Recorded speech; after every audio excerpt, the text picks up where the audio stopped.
एक ऐसा डिसीज है, खासकर जो डायबिटिक होते हैं, लॉन्ग टर्म डायबिटिक पेशेंट्स होते हैं, उनको मोस्ट ऑफ देम को न्यूरोपैथी होता है। उनका जो लेग्स है वो वीक हो जाता है, उसमें नर्व्स जो है इतनी अच्छी काम नहीं कर पाती है। सिवियर डायबिटिक वालों को न्यूरोपैथी हुआ तो वो जब चलते हैं तो उनको एक फीलिंग भी नहीं आता कि नीचे ज़मीन से मेरा पैर टच हो रहा है, और बहुत सारे पेन भी होता है इसकी वजह से मस्कल्स में। और न्यूरोपैथी की प्रॉब्लम से किसी किसी को ब्रेन में भी होता है। ये नर्व क्या होता है, हमारा जो नर्व है वो एक पूरी बॉडी में हर जगह जैसा ब्लड वेजल्स पहुंचता है, ऐसे नर्व्स भी होती है। एक एंड ऑफ नर्व्स में होता है न्यूरॉन्स और दूसरे में होता है डेंड्राइट्स। ये दोनों बहुत ही इंपॉर्टेंट है नर्व फंक्शन के लिए। नर्व्स हमारे जीवन में बहुत ही इंपॉर्टेंट है, ब्रेन से हर सेल तक मैसेजेस को पहुंचाता है, और हर सेल, हर ऑर्गन, हर बॉडी का पार्ट से वापस ब्रेन को मैसेजेस पहुंचाता है। और बुद्धि का वितरण होने में और हमारा मूवमेंट्स को कंट्रोल करने में, हर चीज में नर्व्स का बहुत ही इम्पोर्टेंट है। ब्रेन में जो नर्व्स है उसका इम्पोर्टेंस तो आपको पता ही है, उस पर नॉलेज है, लर्निंग एबिलिटी है, और नॉलेज जो हमने सीखा है उसको स्टोर करने का, और मेमोरी जब चाहिए तब वो पर्टिकुलर नॉलेज को बाहर निकलने में। और बाकी पूरी बॉडी में नर्व्स का इम्पोर्टेंट बहुत ही हाई है। ये जो डेंड्राइट्स है वो बहुत ही इम्पोर्टेंट है। डेंड्राइट्स की नंबर्स जितना ज़्यादा होगा उतना इफेक्टिव होगा नर्व का फंक्शन।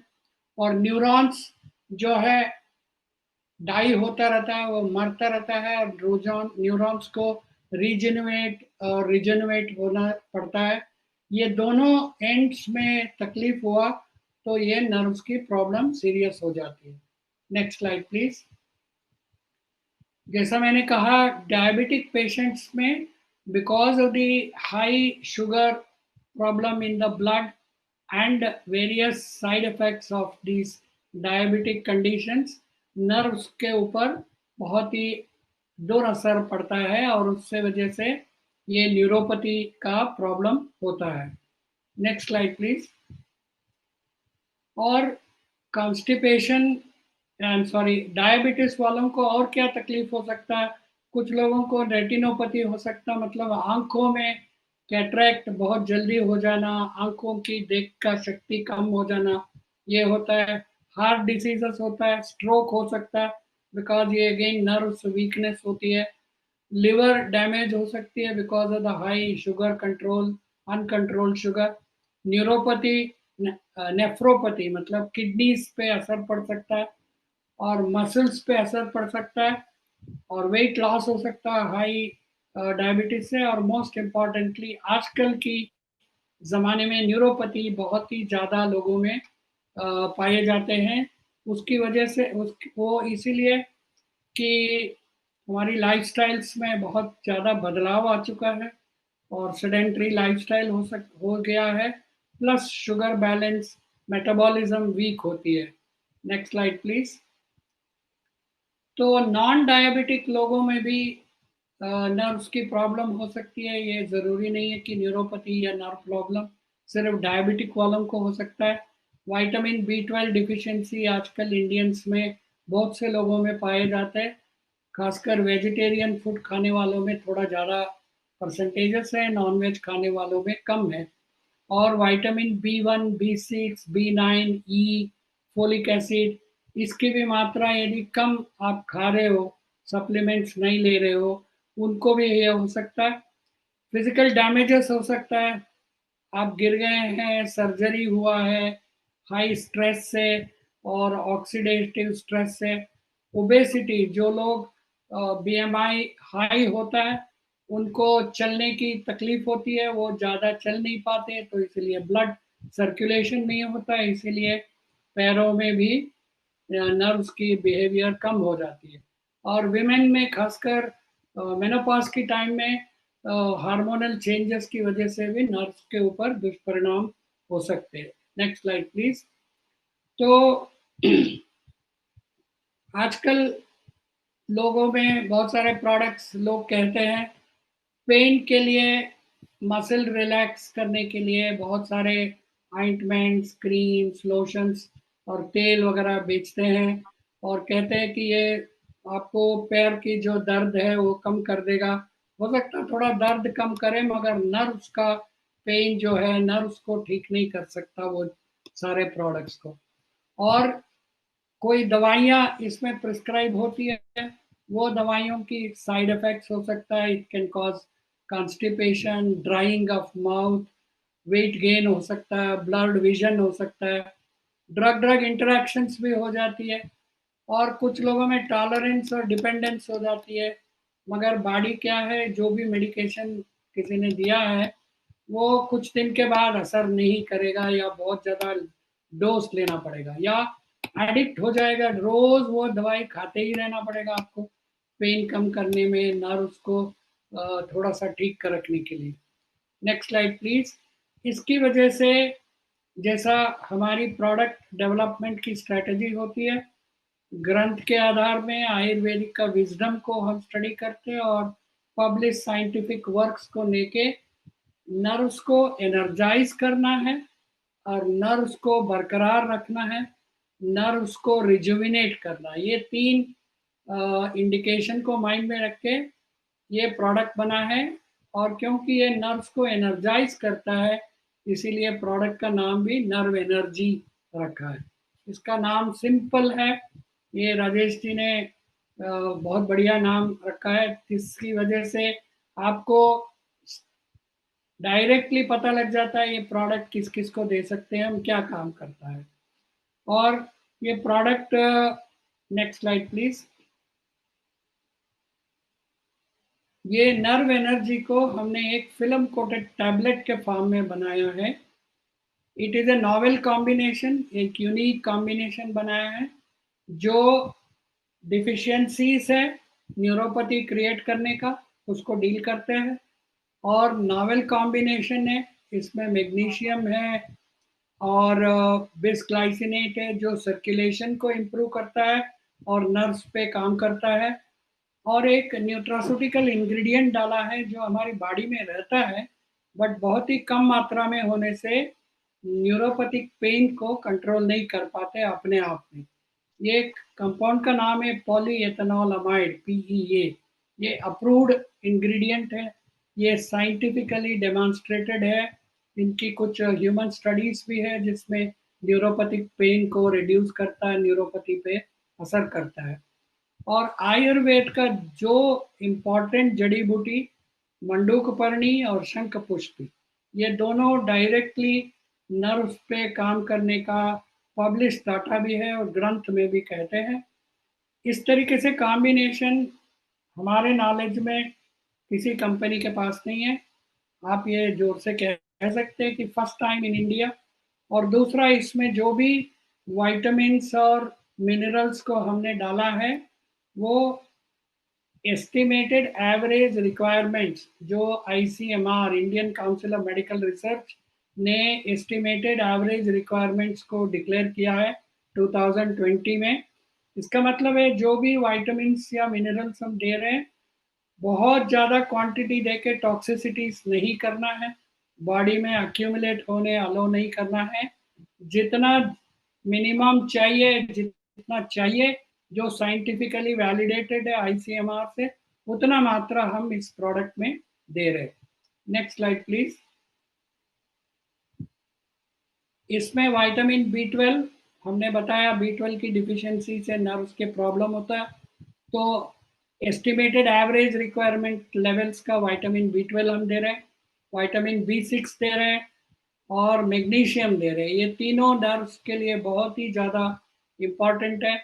और फोलिक एसिड दे रहे हैं जो नर्व्स को रिजुविनेट करने में, रीजनरेट करने में मदद करता है। और पॉलीएथेनॉल अमाइड का हमने आपको बताया, यह न्यूरोपैथिक पेन में, नर्व्स का जो पेन है उसको कम करने में, उसको मेंटेन करने में, निकालने में काम करता है। और ये दो जो आयुर्वेद का long history of safe use से जाना हुआ शंखपुष्पी और मंडूक पर्णी एक्सट्रैक्ट जो डाला है हमने, बहुत सोच समझ के उसका इतना मात्रा में सही क्वालिटी का एक्सट्रैक्ट हम इस्तेमाल कर रहे हैं जो नर्व्स पे डायरेक्टली काम करता है। हम आपको एक तो पब्लिश्ड डाटा दिखाएंगे ताकि आपको कॉन्फिडेंस हाई हो। Next slide please. ये पब्लिश साइंटिफिक डाटा देखिएगा, ये सेंटेला एशियाटिका मंडूक पर्णी का एक पब्लिश्ड रिव्यू आर्टिकल है।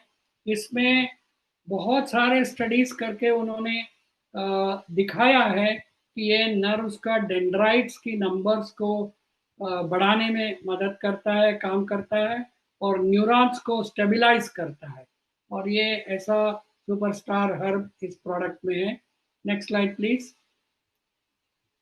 एक और देखिएगा, ये भी मंडूक पर्णी का promotes early differentiation, extended dendritic maturation, synaptic formation and hippocampal neurons. ये ब्रेन में as well as all over the body dendrites का मैच्योर होने के लिए सपोर्ट करता है, डिफरेंशिएट करता है, न्यूरॉन्स को फॉर्म करता है।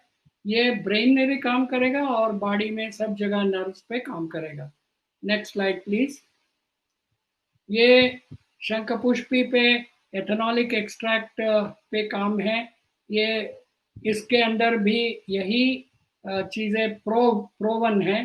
Next slide please.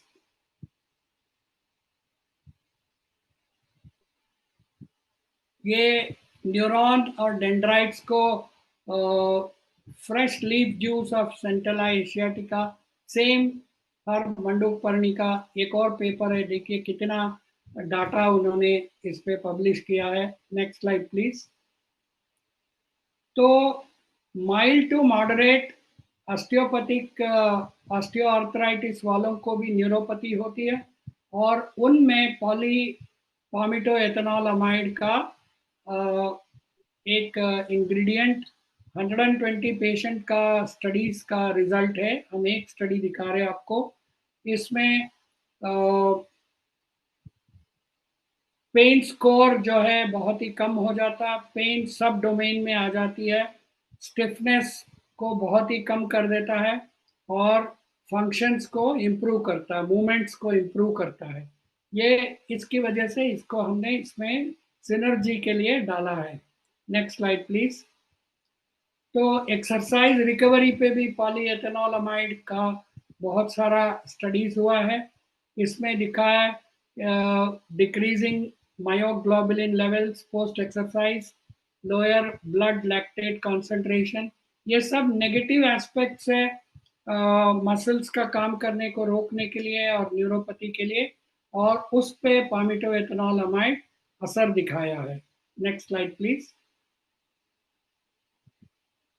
सो ये जो टैबलेट है, तीन तीन विटामिन, एक मिनरल और एक पामिटोएथेनॉलमाइड, और दो ग्रंथ में और पब्लिश लिटरेचर में प्रोवन नर्व्स पे काम करने वाला इंग्रेडिएंट से बना हुआ है। ये डायबिटिक पीपल ले सकते हैं, नॉन डायबिटिक पीपल भी ले सकते हैं। इनिशियली सजेस्टेड है कि 2 टैबलेट पर डे ले, सुबह एक ले और शाम को एक ले, और 15 दिन या महीना लेने के बाद मेंटेनेंस डोज के हिसाब से 1 टैबलेट शाम को ले, 2-3 महीना इसको कंटिन्यूसली ले सकते हैं। और नॉन डायबिटिक्स वाले भी इसको ले सकते हैं। 10 दिन में 2 टैबलेट ले, मॉर्निंग में एक, शाम को एक, और उसके बाद 1 टैबलेट इन द इवनिंग ले, और कंटिन्यूसली 3 महीना इसको ले सकते हैं। उसके बाद बेशक 15-20 दिन महीने का ब्रेक दे, और आपको अभी भी न्यूरोपैथिक पेन है, तकलीफ है, आप इसको कंटिन्यू कर सकते हैं, दोबारा स्टार्ट कर सकते हैं। Next slide please. और इसको जिसको भी आप सलाह देंगे, डू नॉट क्लेम कि सारे नर्व्स प्रॉब्लम को ये क्योर कर देता है, ये नहीं हो सकता। बहुत सारे नर्वस प्रॉब्लम से ब्रेन में भी और बॉडी में ये क्योर नहीं करेगा, सपोर्ट करेगा। नर्व्स को प्रोफ्यूज ग्रो हो जाएगा, जैसा बाल उगते हैं बोलते हैं ना, ऐसा नर्व्स को ग्रो कर देगा, बहुत सारा नर्व्स ग्रो हो जाएगा। ऐसा मत करिएगा, वो सही नहीं होगा, साइंस से ये प्रूवन नहीं है। और जैसा कहा, pregnant women and breast feeding mother's को इसको मत दीजिएगा। और यदि वो लेना चाहते हैं तो उनको बोलिए कि ये प्रोडक्ट दिखाए, और डॉक्टर से सलाह के बाद यदि वो लोग अलो करते डॉक्टर्स तो तब ले। और जो भी आप रोज कोई कोई ना कोई दवाई यदि आप खा रहे हैं तो उस दवाई लेने का और इसके बीच में 1 घंटे का गैप दीजिए, ताकि सीएस एग्जाम की टेंशन, क्या सब कुछ याद कर पाना मुश्किल है? Introducing Taxmann crackers, your ultimate reference guide. Cracker gap हो सकता है बेटर कि ब्रेकफास्ट के बाद या कुछ थोड़ा सा कुछ खा के उसके बाद इसको लीजिएगा। Next slide please. And now I request Rajesh to continue the presentation. For that, Dilesh ji, would you like to translate ഇതുവരെക്കും പറഞ്ഞത്? Yes, sir. So നമ്മുടെ രണ്ടാമത്തെ പ്രോഡക്റ്റ് ആണ്